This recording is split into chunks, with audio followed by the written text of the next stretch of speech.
नमस्कार, स्वागत है मेरे हिमालयन हिस्ट्री यूट्यूब चैनल पर। और आज साथियों मैं खड़ा हूँ टेरी जनपद के रमोली पट्टी के सेमुखेम मंदिर के ठीक आधार स्तंभ, ये सेमुखेम का जो क्षेत्र है, यहाँ पर भगवान श्री कृष्ण की जो पूजा होती है वो नागराज के रूप में की जाती है।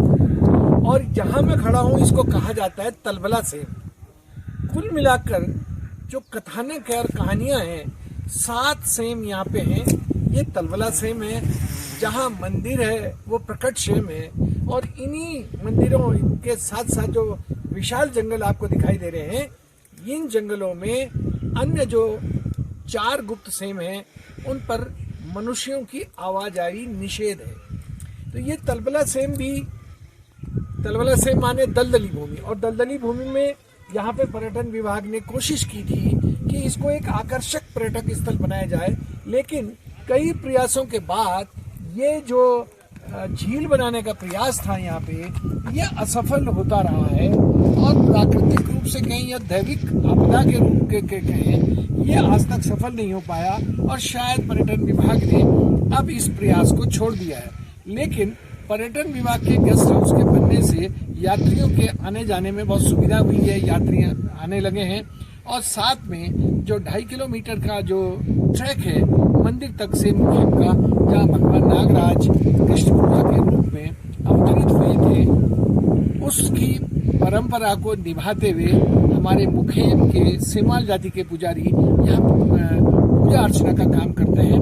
और श्रद्धालुओं की जिस ढंग से भीड़ बढ़ रही है, इससे उम्मीद है कि आने वाले समय में ये पर्यटन तो नहीं कह सकते पर तीर्थाटन के रूप में एक महत्वपूर्ण केंद्र साबित होगा।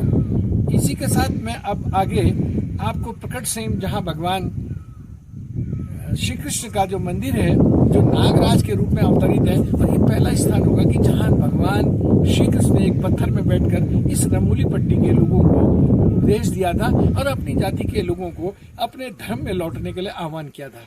तो अभी इतना ही, फिर आगे के उसमें आपसे अन्य विषयों के विषय चर्चा करता रहूंगा। तब तक के लिए आज्ञा दीजिए। नमस्कार।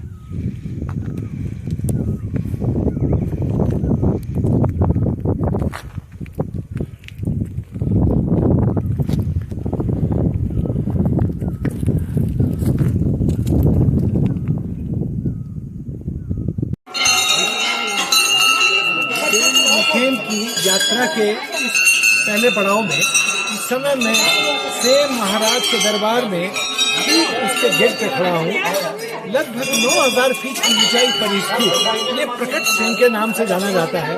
और मान्यता है कि भगवान शिव ने द्वारिका से घोड़े से वायु मार्ग में आकर ठीक इसके शिखर पर अपना स्थान स्थापित किया था, इसलिए इसी का नाम प्रकट सेम जाना जाता है। बाकी की कहानी मैं आपको अगले चरण में कुछ देर बाद बताऊंगा। मेरे साथ बने रहिएगा यात्रा के दूसरे चरण में।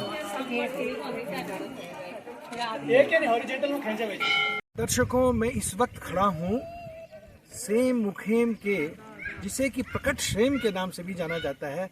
भगवान श्री कृष्ण की यही वो भूमि है, यही वो आधार स्थल है। और ठीक मेरे पार्श्व में जो शिखर दिखाई दे रहा है, इसमें बताया जाता है कि भगवान गोपीनाथ या भगवान श्री कृष्ण जो उत्तराखंड में नागराज के रूप में पाए जाते हैं, वे गुजरात से अपने घोड़े के साथ इसी शिखर पर उतरे थे।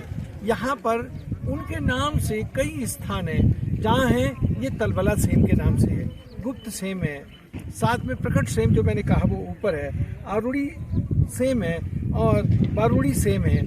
ये वो सेम है। और अंत में जो आरूड़ी सेम है, वहाँ से शंकर एक बार फिर से वे भगवान श्री कृष्ण अपने वास्तविक रूप में यहाँ से वृंदावन चले जाते हैं। और इस तरीके से पहाड़ के साथ गुजरात और साथ में वृंदावन का साथ जो रिश्ता जुड़ा है भगवान श्री कृष्ण का, उनकी अनेक कहानियाँ जगह जगह यहाँ पर व्याप्त हैं। और इसी के साथ ये भारतवर्ष का पहला ऐसा एकमात्र स्थान है जहाँ भगवान श्री कृष्ण की पूजा नागराज के रूप में होती है। तो मैं ये उम्मीद करता हूँ कि आप देख रहे हैं, मैं अपने कैमरामैन उत्कर्ष से कहूँगा कि यहाँ पे अब गेस्ट हाउस भी खुल गए हैं। इस समय भागवत भी यहाँ पे शुरू हो रही है।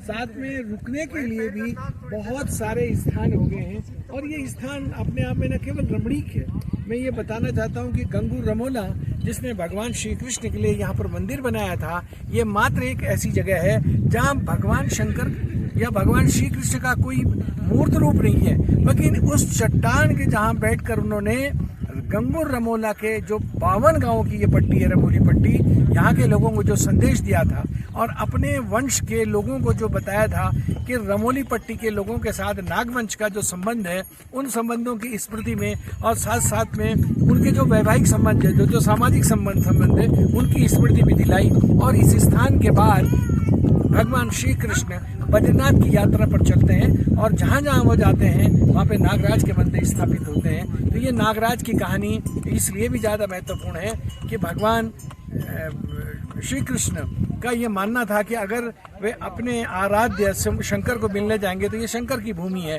तो उन्होंने नागराज का रूप धारण कर इस क्षेत्र की यात्रा की थी। और इसीलिए गढ़वाल हिमालय के इस क्षेत्र में आज भी जन जन यहाँ पे शीतकाल में नाग और नागिनों को नचाने की परंपरा है, कृष्ण को याद करने की परंपरा है और साथ साथ में उन सारे गुजरात के साथ और जो हमारे पौराणिक संबंध रहे और साथ में जो हमारा वृंदावन का क्षेत्र है उनके साथ भी उन संबंधों की एक स्मृति, बहुत सारी लोक कथाएं इनके साथ है।